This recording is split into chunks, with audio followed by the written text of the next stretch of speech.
2009 attend the wedding of news internship ceremony took place by light at a country estate.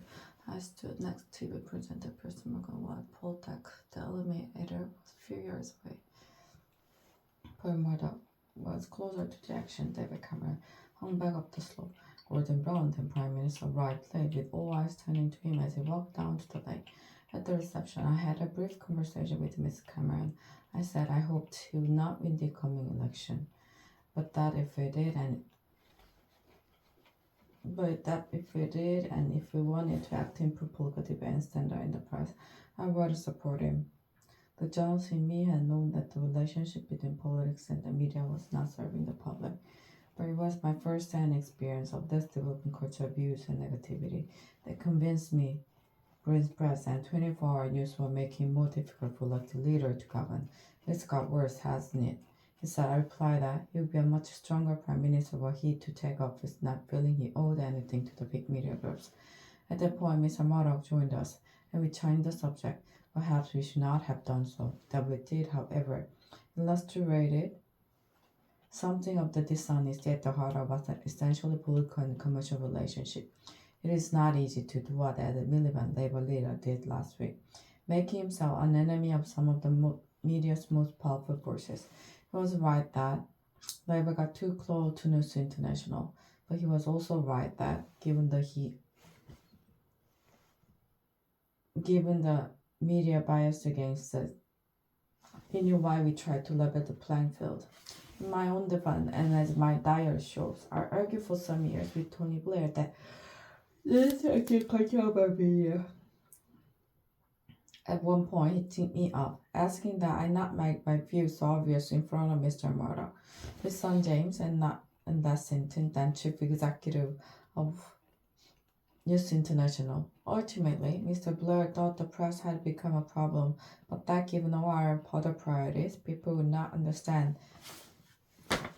our taking them on. He also thought it would look like revenge for the fact they had turned against us, and there were political considerations too. Trying to govern and win elections is hard enough without the press being against you. Except that for all of us, at times media support was something we courted at the expense of positions of principle on media issues. But that trap has now been sprung. The latest revelation have forced the police, News International, and the government to act. The police will now be more vigorous. News International will continue with their kamikaze crisis management, which one day will be studied as a textbook case of how not to do it. But the most important developments are the Prime Minister during inquiries into press practices and a new system of regulation. These mean we now have once in a generation opportunity for a new settlement between politics, the media, and the public. Nobody can argue that we have the press we deserve. Pressured by technological change, a dominant strain of Britain's media has gone into a spiral of decline. In which this scandal is only the most dramatic developments. Mr. Cameron did not look comfortable announcing the reviews.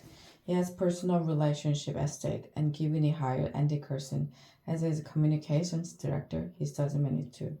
Already the backlash from part of the press has begun as they seek to maintain that anything but two slips of regulation is an assault on a free press.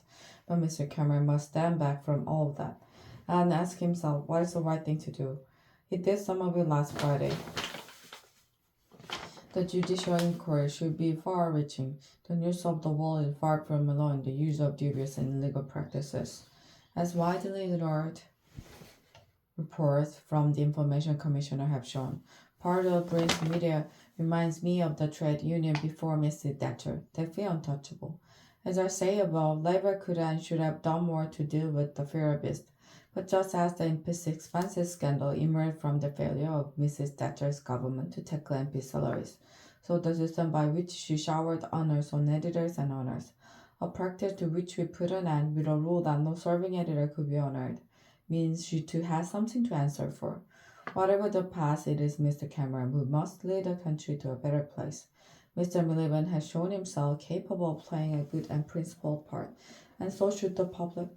Ultimately, we could limit If the public wanted to, if they channeled anger at recent event to an assessment what kind of paper they read, whether they really want to live on a diet of celebrity, trivia, negativity, and abuse, the corner afraid we are all in this together.